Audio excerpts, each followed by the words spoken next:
Hello friends and welcome. Today we're going to talk about whether it's easier to gain MMR playing core or support. A very common question, a very tempting question once you get stuck for a while. Maybe the magic solution is to switch roles.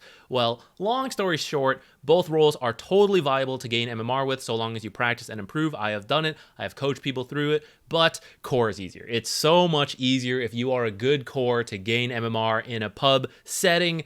But I actually think there are a couple scenarios where support is easier, so let me talk you through it. To understand which role is best for gaining MMR, we actually need to step back and consider a bigger issue, something that holds all Dota 2 players back from gaining MMR, whether they realize it or not. It is actually the biggest problem in Dota 2, in my opinion, and it makes Dota so frustrating. Core players. I'm joking, but I'm not. You need to understand why core players are the fundamental issue you need to address in order to gain MMR, and that will allow you to understand whether you need to take over the core role or you need to be a support player. Let's highlight some of the most important advantages core players have in pub games. First of all, the types of heroes that play core positions tend to have better scaling naturally. This is usually through some farming speed or attack speed, damage amplification in some way, whatever. When you give them more gold and XP, it combos with their abilities, and so then they just do more with it compared to other heroes. They can then use this power to do whatever they think is best. So the enemy went a little bit out of position, solo kill. I have the blink, the abyssal instant stun, all the damage to burst that hero before they can do anything. I get to do that because I'm the core hero. I get to push out lanes that need pushing, get lots of farm, get these items, get these levels. When I get to the end of the lane, there's a tower. I get to take the tower because I have damage. Maybe I go do Roshan. Whatever I want, I get to do. And my hero is likely to be able to do that because I have the draft advantage. It's commonly accepted in pubs for support players to pick first, and then core players to see the heroes in the game and decide this is the best hero that I want to play that will have the easiest time in the game. And the part that tempts the most people in is that this is where the outplay potential is through mechanics. So most notably, last hitting. That's why so many smurfs like core positions, because everyone starts with 600 gold, level 1, but as soon as you start out last hitting the enemy, you start building that lead. You get that gold, you get that item faster, you kill them because you're stronger. They come back, you kill them again. I keep getting last hits, I keep getting kills. And this is how you ramp it all up. So when you can mechanically outplay your opponents because you are truly better than them, then this is how you can take advantage of it. It also combos with the items and skill usages, because once you get the gold and all the levels, right? I blink BKB, I stun, I whatever, like I press all my buttons, fast fingers, all that, right?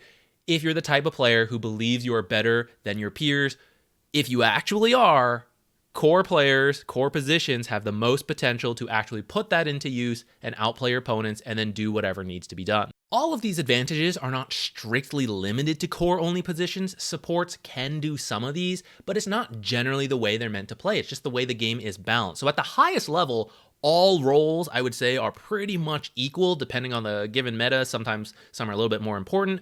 But in a pub game where things get all chaotic, these advantages make it easier for core players to have more individual power in any given game. The biggest advantage to being a support player is not about the game design and meta itself, although there are some advantages there that we'll talk about, but stepping further out. The player base has always had more core players than support players. I have no data whatsoever to back that up, but you know it is true. I'm not just talking about 1, 2, 3 core positions versus 4, 5, 2 support positions. I'm talking about just human psychology is drawn to this kind of stuff. People like those sniper classes, not the medic class. I want to play assassins and mages. I don't want to be some kind of tank position. In Dota, we have a lot of core players and then some support players. There are always more core players than support players. From this smaller player base of support players, the majority feel that they can play both support roles. I did a poll on my channel a while ago.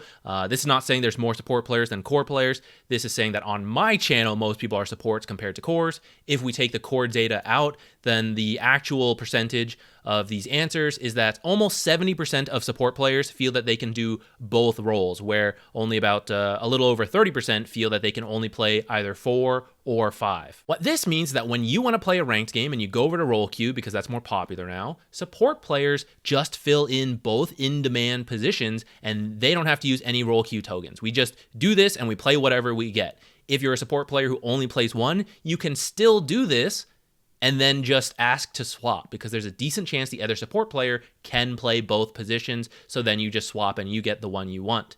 If you're a core player or a support player who wants to earn role queue tokens, then when you do just choose one role of the core roles or one support role, then you do have to use a token. And that means every 4 games, or 2 games now if you lose because it's an old screenshot, you have to earn role queue games and you have to queue up every position. So a core role will rarely be filled by a support player because most of us just queue both support roles instead of having to earn any role queue tokens, but a core player is likely to be stuck in the support role when they're trying to earn role queue tokens. And yes, there is a chance that they get a core role, but because these are the in-demand positions, there's a lack of players in them, it's likely you end up in support. Although the ideal split of players would be something like this, having 3 core players in the core positions and 2 support players in the 2 support positions, the reality is that the core positions are almost always filled by core players, but the 4 and the 5 role, there is a good chance that you have a core or a support playing this position. Core players who complain about how bad their supports are, it's so hard to be a core player when my supports don't have any idea what they're doing. There's a really good chance you've just been complaining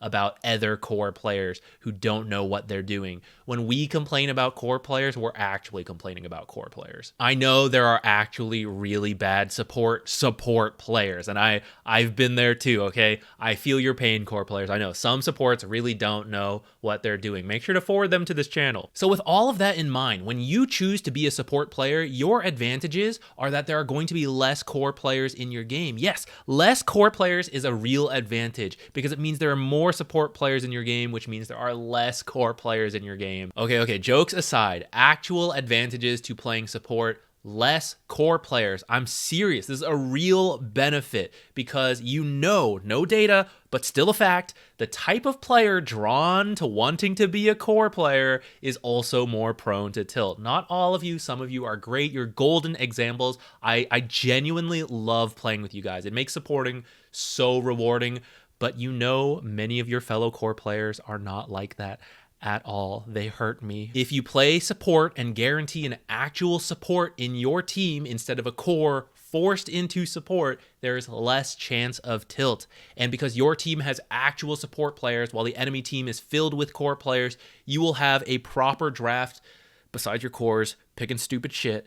You'll have an actual 2 supports, some cores draft, hopefully maybe just 1 support, and you can probably do more with that than the 5 cores on the enemy team. Supports are also more likely to have early game impact because you don't need a lot of gold, you don't need a lot of XP, it's the nature of the role. You can do more early on, you also buy items to enable that, and so you are a stronger hero to begin with, and you use that to try to give your core players a good start. This is why it still connects back to core players, whether you're playing core or support.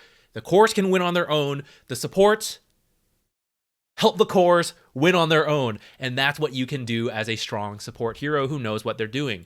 You have a form of scaling here. You're not going to scale as well as cores typically. There are a couple supports who can kind of do it. But if you become really good at really punishing the early game, you get a lot of kills. You get a lead.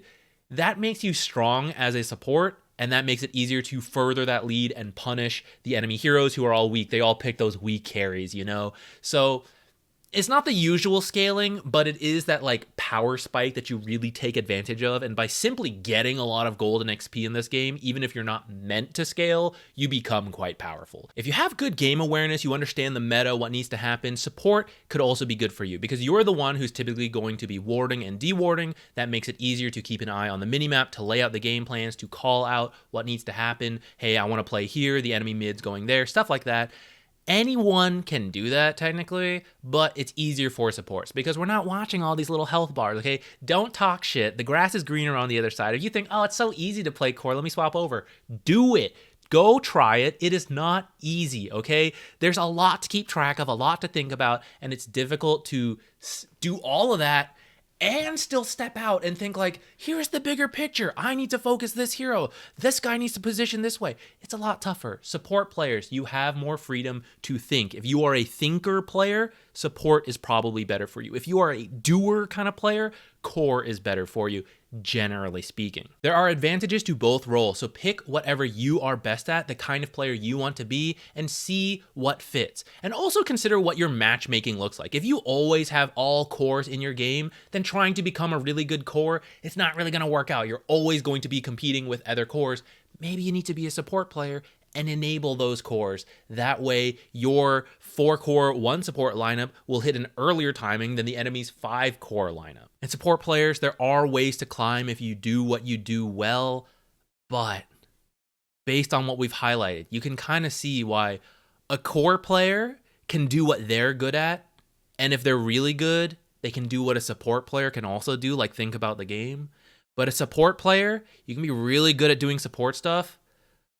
You're not getting last hits. You're not getting the kill potential. Like sometimes, but not always. That's why core is easier if you were only going to pick one role. But there's another way you can go about it. That we'll talk about later, because first we're going to talk about me. I did all of this as an experiment to share with you all. I'm usually a support player sitting around 6.5k, but I queued only off lane and I dropped like a rock, because it's a lot easier to point and say, oh, it'll be so easy to do this, and then actually having to do it is difficult. I had to learn a new role. I had to learn a new hero pool. Conceptually, I knew what needed to be done, but most of the time mechanically, I would just lose the laning stage and really struggle, because I just wasn't used to that. I was very out of practice because it's been ages since I played the other roles. But by the time I dropped down to 5k, I felt that I had mostly learned at least a couple heroes and could now keep up with, plus I was playing easier opponents because we dropped that far.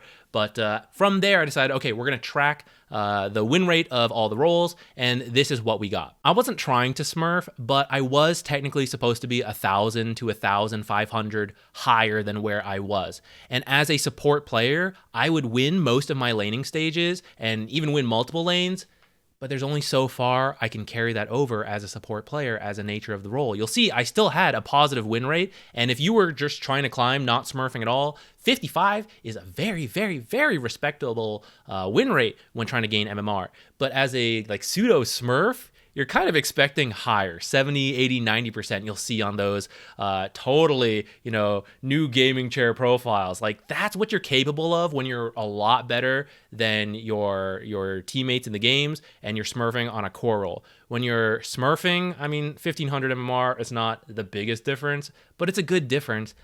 This was what I could do. And I gained MMR, but it does not compare to my 100% win rate on offlane. Now, I know this is a small sample size, and I know it's a personal anecdote, but I feel my biggest advantage, once I could keep up mechanically as an offlane player, my biggest advantage comes back to the drafting we talked about, or like the player split up.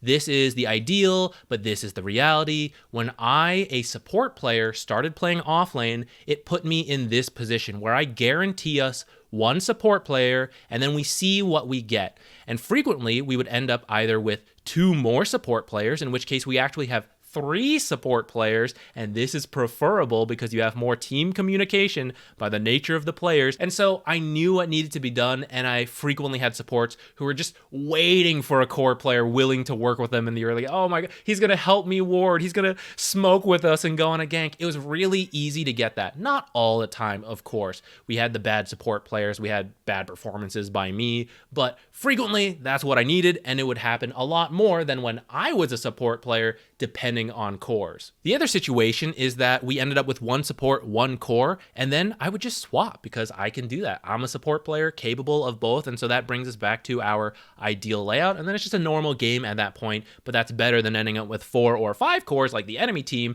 and so when you just have a regular split of players, you already have an advantage over something like this. I really feel that being a support player who is willing to swap and willing to communicate was a massive advantage anytime I play offlane. And you core players, you can do it too. I know we're making a joke at your expense, but you can also be someone willing to play more actively, work with teammates, be willing to swap roles. But Zach, I used a role queue token to get this position that I want to play. I don't want to swap with that guy who is earning role queue tokens and now still gets to play core. That's not fair to me. What a classic attitude for a core player to have. It's not fair, but if you want to gain MMR, then consider this scenario. You two are probably a pretty similar skill level. You're in the same bracket, you play the same role, so a little bit of variance, probably pretty close. It's the support difference we want to consider here.